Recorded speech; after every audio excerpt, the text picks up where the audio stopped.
क्या हाल है दोस्तों। आज मैं भारत के बारे में सीख रहा हूँ, एक अमेरिकी भारत को समझ रहा है। चलिए शुरू करते हैं। हम अपना पहला विषय कवर करने जा रहे हैं और वह है भारतीय संस्कृति के पीछे का इतिहास। चलिए चलते हैं। पहला सवाल जिसके बारे में हम बात करेंगे वह है समय के साथ भारतीय संस्कृति में कैसे बदलाव आए हैं। भारतीय संस्कृति दुनिया की सबसे पुरानी सतत परंपराओं में से एक है। यह सिंधु घाटी सभ्यता से शुरू होती है, जो लगभग 2500 ईसा पूर्व थी। हजारों वर्षों में इसने आक्रमणकारियों, मौर्य, गुप्त और मुगलों जैसे साम्राज्यों, साथ ही हिंदू धर्म, बौद्ध धर्म, इस्लाम और बाद में ईसाई धर्म जैसी धार्मिक परंपराओं से प्रभाव ग्रहण किए हैं। औपनिवेशिक शासन ने अंग्रेजी भाषा, पश्चिमी शिक्षा और कानूनी प्रणाली लाई, जो आज भी भारत को आकार देती है। 1947 में स्वतंत्रता के बाद बदलाव तेजी से हुए। जाति भेदभाव को गैरकानूनी घोषित किया गया, महिलाओं के अधिकारों में सुधार हुआ और लड़कियों के लिए शिक्षा का विस्तार हुआ। पिछले कुछ दशकों में वैश्वीकरण, शहरीकरण और तकनीक ने परिवार की संरचनाओं को संयुक्त परिवारों से बदलकर, खासकर शहरों में एकल परिवारों में बदल दिया है। अब अधिक महिलाएं घर के बाहर काम करती हैं। अरेंज्ड मैरिज और लव मैरिज का मिश्रण देखने को मिलता है और पश्चिमी फैशन, फास्ट फूड और मीडिया पारंपरिक त्योहारों, शास्त्रीय नृत्य और क्षेत्रीय व्यंजनों के साथ घुल मिल गए हैं। मूल्य, पारिवारिक संबंध, मेहमान नवाजी और आध्यात्मिकता जैसी मुख्य बातों में निरंतरता बनी हुई है। लेकिन साथ ही व्यक्तिवाद और आधुनिकता की ओर भी बड़े बदलाव आ रहे हैं। यह प्राचीन जड़ों और नए प्रभावों का जीवंत मिश्रण है। कौन सा विशेष पहलू आपको सबसे ज्यादा आकर्षित करता है? असल में बहुत कुछ। तो आपने क्या कहा था? भारतीय संस्कृति दुनिया की सबसे प्राचीन सतत परंपराओं में से एक है, जिसकी शुरुआत लगभग 2500 ईसा पूर्व सिंधु घाटी सभ्यता से हुई थी। अब क्या 2500 ईसा पूर्व का क्या मतलब है? जैसे मुझे पता है बीसी का मतलब क्राइस्ट से पहले होता है, तो बीसीई क्या है? मुझे नहीं पता वो कितना समय पहले था। बीसीई का मतलब है कॉमन एरा से पहले। यह मूल रूप से बीसी यानी क्राइस्ट से पहले के समान ही है, लेकिन यह वर्षों की गिनती का एक अधिक तटस्थ, गैर धार्मिक तरीका है जिसे विद्वान लोग पसंद करते हैं। तो 2500 बीसीई का मतलब है वर्ष एक सीई, जो कि एक एडी के बराबर है, से 2500 साल पहले। इसका मतलब है कि यह आज से लगभग 4500 साल पहले था। ये तो कमाल है। ठीक है। और फिर चलिए यहाँ देखते हैं। आपने उपनिवेशवादी शासन के बारे में कुछ कहा था, जिसने अंग्रेजी पश्चिमी शिक्षा और कानूनी प्रणालियां लाई थीं, जो आज भी भारत को आकार देती हैं। आपने कहा था कि 1947 में स्वतंत्रता के बाद, ये तो दिलचस्प है। क्या आप इस पर विस्तार से बता सकते हैं? ब्रिटेन ने लगभग 200 सालों तक भारत पर शासन किया, 1700 के दशक के मध्य से लेकर 1947 तक। उन्होंने सरकार और उच्च शिक्षा की भाषा के रूप में अंग्रेजी ब्रिटिश कॉमन लॉ पर आधारित एक कानूनी प्रणाली और एक नौकरशाही ढांचा पेश किया, जिसे भारत ने स्वतंत्रता के बाद भी काफी हद तक बनाए रखा। 1947 की स्वतंत्रता एक बहुत बड़ा बदलाव था। भारत एक लोकतंत्र बना, अपना खुद का संविधान लिखा, जाति भेदभाव को गैरकानूनी घोषित किया और शिक्षा तथा मतदान का अधिकार सभी को, महिलाओं सहित, दिया। उन ब्रिटिश काल की कई व्यवस्थाएं, जैसे अदालतें, रेलवे और अंग्रेजी को संपर्क भाषा के रूप में रखना, बरकरार रखी गईं, क्योंकि इन व्यवस्थाओं ने इतने बड़े और विविध देश को एकजुट रखने में मदद की थी। वाह। तो मतलब पहले ब्रिटिश लोग सब कुछ चलाते थे, है ना? और अब वे नहीं चलाते, क्या हुआ फिर? हाँ, ब्रिटेन ने लगभग 2 शताब्दियों तक लगभग सब कुछ नियंत्रित किया था। जो हुआ, वह था एक विशाल स्वतंत्रता संग्राम, जिसका नेतृत्व महात्मा गांधी, जवाहरलाल नेहरू और कई अन्य लोगों ने किया। गांधी जी के अहिंसक नागरिक अवज्ञा आंदोलनों जैसे नमक सत्याग्रह ने पूरी दुनिया का ध्यान आकर्षित किया। द्वितीय विश्व युद्ध के बाद ब्रिटेन आर्थिक रूप से कमजोर और टूट चुका था, इसलिए उन्होंने भारत छोड़ने पर सहमति जताई। 1947 में भारत ने आखिरकार स्वतंत्रता प्राप्त की और एक लोकतांत्रिक गणराज्य बन गया। यह देश के लिए दशकों के संघर्ष के बाद एक बहुत बड़ी और भावनात्मक जीत थी। हाँ, यह वाकई हैरान करने वाला है। ठीक है। बहुत दिलचस्प। मुझे तो ब्रिटेन के बारे में कुछ भी पता नहीं था, और भारत के बारे में भी मुझे बिल्कुल अंदाजा नहीं था।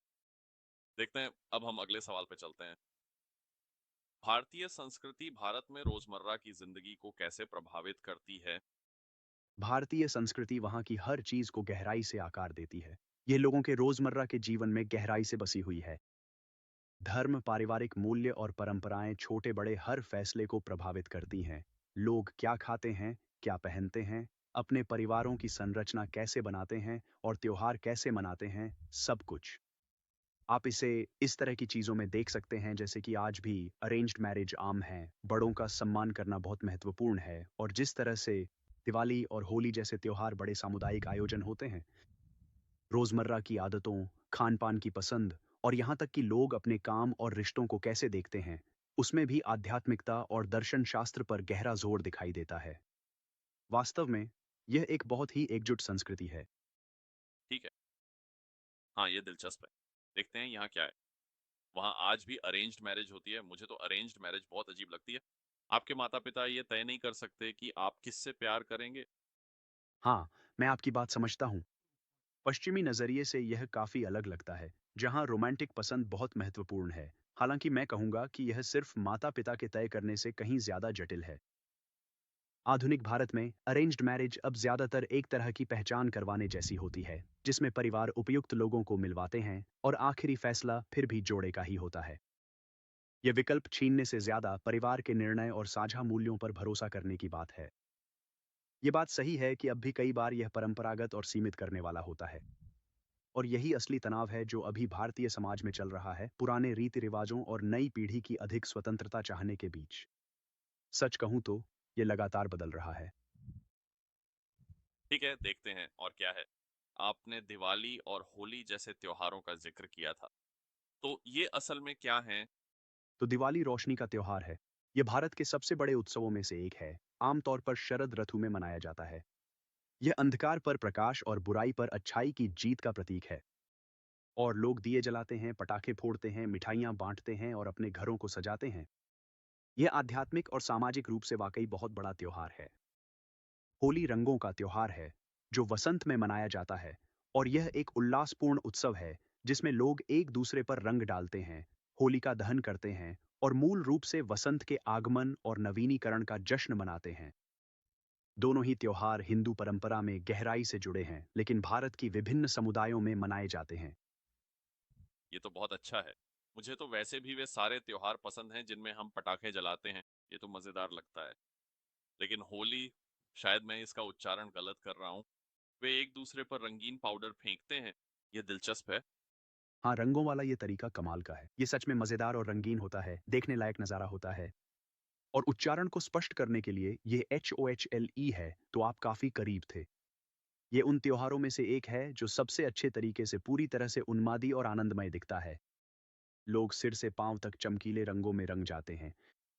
अगर आपको जश्न में पटाखों का शौक है, तो यह निश्चित रूप से आपके लिए ही है। हाँ, यह दिलचस्प लगता है। ठीक है, अब मैं एक और सवाल पर आ रहा हूँ। भारतीय संस्कृति के बारे में पहली बार आने वाले लोगों को क्या जानना चाहिए? सम्मान बहुत महत्वपूर्ण है। खाना खाने, अभिवादन करने और चीजें देने के लिए अपना दायां हाथ इस्तेमाल करें। घर या मंदिर में प्रवेश करने से पहले अपने जूते उतार दें। भारत बेहद विविध है, इसलिए हर राज्य में रीति रिवाज बदल जाते हैं। कई जगहों पर हिंदी काम आती है, लेकिन शहरों और पर्यटक स्थलों पर अंग्रेजी भी व्यापक रूप से समझी जाती है। किसी की फोटो लेने से पहले हमेशा पूछें और इंद्रियों पर ज्यादा असर पड़ने के लिए तैयार रहें। यह जगह शोरगुल, रंग बिरंगी और सबसे अच्छे तरीके से अव्यवस्थित है। भारत के किस हिस्से में जाने का सोच रहे हैं आप? अभी जाने का नहीं सोच रहे, लेकिन हम इसके बारे में सीख रहे हैं। तो आपने कहा कि खाने और अभिवादन के लिए दायां हाथ इस्तेमाल करते हैं। तो आप बायां हाथ इस्तेमाल नहीं करते। ओह, मैं समझ सकता हूँ कि आप खाने के लिए बायां हाथ क्यों नहीं इस्तेमाल करते। तो आप उसे किसी और चीज के लिए इस्तेमाल करते हैं। ये मजेदार है। बिल्कुल सही। परंपरागत रूप से बायां हाथ अशुद्ध माना जाता है क्योंकि इसका इस्तेमाल शौच के बाद सफाई के लिए किया जाता है। इसीलिए दायां हाथ खाने, अभिवादन और चीजें देने के लिए होता है। यह उन व्यावहारिक परंपराओं में से एक है जो गहराई से सांस्कृतिक बन गई हैं। ये वाकई मजेदार है। मैं इसके लिए अपना दायां हाथ इस्तेमाल नहीं करता और न ही इसके लिए अपना बायां हाथ। मैं इसके लिए अपना दायां हाथ इस्तेमाल करता हूँ, लेकिन मैं किसी और चीज के बारे में सोच रहा था। खैर, आगे बढ़ते हैं, देखते हैं और क्या। कोई बात नहीं। तो भारतीय संस्कृति के बारे में अगली कौन सी चीज है जिसे लेकर तुम जिज्ञासु हो? भारत में बहुत से लोग अंग्रेजी बोलते हैं, खासकर पर्यटक क्षेत्रों में। मुझे आश्चर्य है कि क्या ये फिलीपींस जैसा है। बुजुर्गों को वास्तव में ज्यादा अंग्रेजी नहीं आती, लेकिन जो लोग, मेरा मतलब है 40 से कम उम्र के हैं, उन्हें शायद अंग्रेजी आती है। हाँ, ये काफ़ी हद तक वैसा ही है। भारत में अंग्रेजी युवा और शिक्षित लोगों में, खासकर शहरों में, बहुत आम है। पुरानी पीढ़ी और ग्रामीण इलाकों के लोग अक्सर स्थानीय भाषाओं जैसे हिंदी, तमिल या बंगाली का ही इस्तेमाल करते हैं। फिलीपींस में भी यही हाल है। अंग्रेजी हर जगह है, खासकर युवाओं और व्यापार में, लेकिन प्रांतों में बुजुर्ग आमतौर पर टागालोग या अपनी स्थानीय बोली ही बोलते हैं। दोनों देशों में अंग्रेजी उनकी औपनिवेशिक इतिहास की वजह से आई है। आइए देखें यहाँ क्या है। ठीक है, अब एक और सवाल की ओर बढ़ते हैं। पर्यटकों को भारतीय संस्कृति इतनी पसंद क्यों आती है? ईमानदारी से कहूँ तो मुझे लगता है कि इसकी समृद्धि और अनोखापन ही इसकी वजह है। भारत के पास हजारों सालों का इतिहास है। ताजमहल जैसी शानदार वास्तुकला है और अद्भुत भोजन है जिसमें तरह तरह के जटिल मसाले और स्वाद होते हैं। और यहाँ की आध्यात्मिक परंपराएं भी पश्चिमी देशों के लोगों को बहुत आकर्षित करती हैं। यहाँ एक तरह की प्रामाणिकता और जीवंतता भी है। रंग, त्योहार और चहल पहल वाले बाजार। यह जगह एक ऐसे अंदाज में जीवंत महसूस होती है जो घर से काफी अलग हो सकता है। साथ ही यह पश्चिमी पर्यटकों के लिए काफी किफायती भी है, जिससे लोग बिना ज्यादा खर्च किए बहुत कुछ अनुभव कर सकते हैं। यह एक ऐसी जगह है जहां परंपरा और आधुनिकता बहुत ही दिलचस्प तरीकों से टकराती है। ठीक है, मैं ताजमहल के बारे में और जानना चाहता हूँ कि यह क्या है। मैंने इसका नाम पहले सुना है। सच कहूँ तो मुझे वास्तव में नहीं पता कि ये क्या है। अद्भुत भोजन, मुझे लगता है कि मसालेदार खाना ज्यादातर अमेरिकियों के लिए थोड़ा तीखा हो सकता है, मेरी सोच है। आपने ये भी कहा कि ये पर्यटकों के लिए काफी किफायती है। क्या ये फिलीपींस या थाईलैंड जितना किफायती है, या फिर यहाँ की कीमतें किस दायरे में आती हैं? तो ताजमहल एक विशाल मकबरा है, मूल रूप से एक कब्र। यह 1600 के दशक में एक मुगल सम्राट ने अपनी दिवंगत पत्नी के लिए बनवाया था। यह उक्रायू में है और इसे दुनिया की सबसे खूबसूरत इमारतों में से एक माना जाता है। सफेद संगमरमर, जटिल इनले वर्क और बिल्कुल शानदार वास्तुकला। जहां तक कीमतों की बात है, भारत आमतौर पर फिलीपींस और थाईलैंड के बराबर है, बल्कि कुछ क्षेत्रों में तो शायद थोड़ा सस्ता भी है। रहने, खाने और यात्रा की लागतें काफी वाजिब हैं, हालांकि यह इस बात पर निर्भर करता है कि आप कहां जाते हैं। बड़े पर्यटन स्थलों पर कीमतें छोटे शहरों की तुलना में ज्यादा होती हैं। हाँ, मसाले के बारे में आप सही कह रहे हैं। भारतीय खाना वाकई काफी तीखा हो सकता है, लेकिन यहाँ हल्के स्वाद वाले विकल्प भी बहुत मिलते हैं। और आप हमेशा रेस्तरां में कह सकते हैं कि मसाले को कम कर दें। ठीक है, हाँ, मुझे लगता है कि जब वे किसी गोरे आदमी को देखते हैं तो वे खुद ही मसाले को कम कर देते हैं। ताजमहल तो काफी शानदार लगता है। ये संगमरमर से बना है। दिलचस्प है। मुझे नहीं पता था कि भारत इतना सस्ता और किफायती है। हाँ, सही बात है। हाँ, वे अलग अलग स्वाद के अनुसार खाना बनाने में काफी अच्छे हैं। और सच कहूं तो किफायती होना ही भारत को बैकपैकर्स और पर्यटकों के लिए आकर्षक बनाता है। वहां आपका पैसा काफी दूर तक चलता है। आप अच्छे होटलों में ठहर सकते हैं, अच्छा खा सकते हैं और अद्भुत जगहें देख सकते हैं, वो भी बिना बहुत ज्यादा खर्च किए। इसी वजह से बहुत से लोग इसे अपनी यात्रा की बकेट लिस्ट में शामिल करते हैं। अगर आप कभी यात्रा का मन बनाएं तो निश्चित रूप से इस पर विचार करना चाहिए। बिल्कुल। ठीक है, अब हमारे अगले सवाल पर चलते हैं। क्या भारत में खोजने के लिए सबसे बेहतरीन जगहें कौन सी हैं? भारतीय संस्कृति को जानने के लिए सबसे अच्छी जगहें कौन सी हैं? भारत बहुत बड़ा और बेहद विविध है, इसलिए आप जहाँ भी जाते हैं, आपका अनुभव बदल जाता है। यहाँ संस्कृति के लिए कुछ मुख्य आकर्षण हैं। राजस्थान के शहर जैसे जयपुर, जोधपुर और उदयपुर अपने भव्य किलों, महलों और रंगीन लोक परंपराओं के लिए प्रसिद्ध हैं। दक्षिण भारत का केरल, जहाँ शास्त्रीय नृत्य शैलियाँ, आयुर्वेदिक परंपराएं और इसकी अनोखी बैकवाटर संस्कृति देखने को मिलती है। वाराणसी, जो दुनिया के सबसे प्राचीन शहरों में से एक है, गंगा के किनारे इसकी गहन आध्यात्मिकता के लिए प्रसिद्ध है। हिमालय, जैसे लद्दाख या हिमाचल प्रदेश में, बौद्ध मठों और पर्वतीय संस्कृति के लिए हर क्षेत्र की अपनी भाषा, भोजन, त्योहार और रीति रिवाज होते हैं। क्या आप इनमें से किसी एक के बारे में विस्तार से जानना चाहेंगे? ठीक है, इनमें से घूमने के लिए सबसे मजेदार जगह कौन सी है?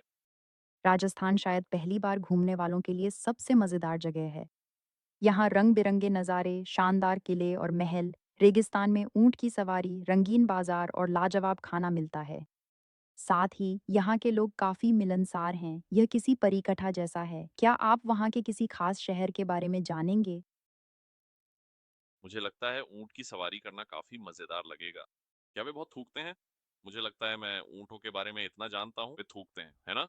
वे थूक सकते हैं, लेकिन यह उतना आम नहीं है जितना लोग सोचते हैं। वे तभी थूकते हैं जब उन्हें खतरा या परेशानी महसूस हो, यूं ही पर्यटकों पर नहीं। शांत और सम्मानजनक रहने पर सब ठीक रहेगा। ठीक है। हाँ, मुझे लगा था कि उनके लिए थूकना बहुत आम बात है। ठीक है। मुझे लगता है आप मुझे वहाँ के दूसरे शहरों और राजस्थान के बारे में भी बता सकते हैं। क्या इसे ऐसे ही बोला जाता है? राजस्थान। हाँ, सबसे बड़े शहर हैं जयपुर, जोधपुर और उदयपुर। जयपुर में प्रसिद्ध गुलाबी शहर के बाजार हैं।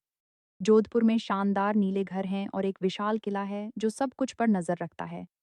और उदयपुर को झीलों का शहर कहा जाता है, बहुत ही रोमांटिक, जहाँ पानी पर खूबसूरत महल हैं। हर एक की अपनी अलग पहचान है, लेकिन सभी इतिहास, किलों, महलों और रंगीन संस्कृति से भरे हुए हैं। इनमें से कौन सा आपकी सबसे ज्यादा रुचि जगाता है? जब आप किलों की बात करते हैं, तो क्या हम सैन्य किलों की बात कर रहे हैं? ये तो काफ़ी दिलचस्प लग रहा है। हाँ, बिल्कुल। ये विशाल ऐतिहासिक सैन्य किले हैं जिन्हें सदियों पहले राजपूत राजाओं ने बनवाया था। ये पहाड़ियों की चोटी पर बने हैं, मोटी पत्थर की दीवारें, प्रहरी टावर हैं और इन्हें रक्षा के लिए डिजाइन किया गया था। जोधपुर का मेहरानगढ़ किला सबसे प्रभावशाली किलों में से एक है। ये बहुत विशाल है। ये नीले शहर पर नजर रखता है और आप आज भी अंदर पुराने तोप और कवच देख सकते हैं। ये ऐसा है जैसे आप फिल्मों के असली किले में कदम रख रहे हों। काफी शानदार है। हाँ, ये तो वाक़ई बहुत अच्छा लग रहा है। ये तो किसी किले जैसा या कुछ वैसा ही लगता है। अब आप नीले शहर की बात कर रहे हैं, तो क्या आपने कहा कि सारे घर सब कुछ नीला है? ये तो दिलचस्प है। हाँ, पूरा पुराना शहर चमकीले नीले रंग में रंगा हुआ है। ये शुरुआत में ब्राह्मण पुजारियों द्वारा अपने घरों को चिह्नित करने के तरीके के रूप में शुरू हुआ था, लेकिन फिर सबने ऐसा करना शुरू कर दिया। अब यह नीली छतों और दीवारों का एक शानदार समुद्र बन गया है, जो ऊपर किले से देखने पर अद्भुत लगता है। यह जोधपुर को जयपुर की गुलाबी रंगत की तुलना में पूरी तरह से अलग और अनोखा माहौल देता है। ये तो वाक़ई दिलचस्प है। ठीक है, मुझे नहीं पता क्यों, लेकिन मुझे अचानक उस झूठे की याद आ गई जिसमें पेन नीला होता है। हाँ हाँ हाँ, जिम कैरी वहाँ खूब मजे करते। पूरा शहर नीला है, लेकिन मुझे नहीं लगता कि कलम नीली होगी। ये बिल्कुल अलग है। हमारा प्यारा भारत। अ, कृपया इस वीडियो को सब्सक्राइब करना और इसे अपने सभी प्रिय दोस्तों के साथ शेयर करना बिल्कुल ना भूलें। मेरे लिए लाइक बटन दबा दें। मैं इसकी सराहना करता हूं और आपका दिन शुभ हो। हम जल्द ही आप सभी से मिलेंगे। मित्रों, अलविदा।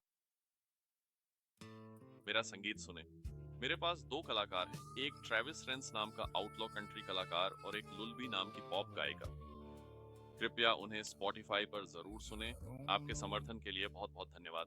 और साथ ही मेरे एटसी शॉप्स भी देखें।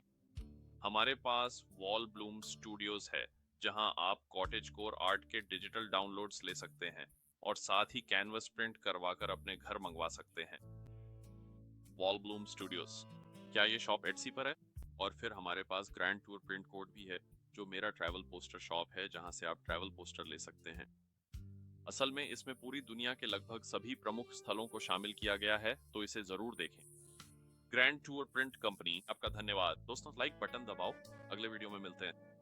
मित्रों, अलविदा। वहां पर उस समय मौजूद सभी अलग अलग प्रकार के लोग। ये स्पॉटिफाई है। अगर आपको मेरा ये काम पसंद आता है, तो कृपया मुझे यहाँ फॉलो करना न भूलें।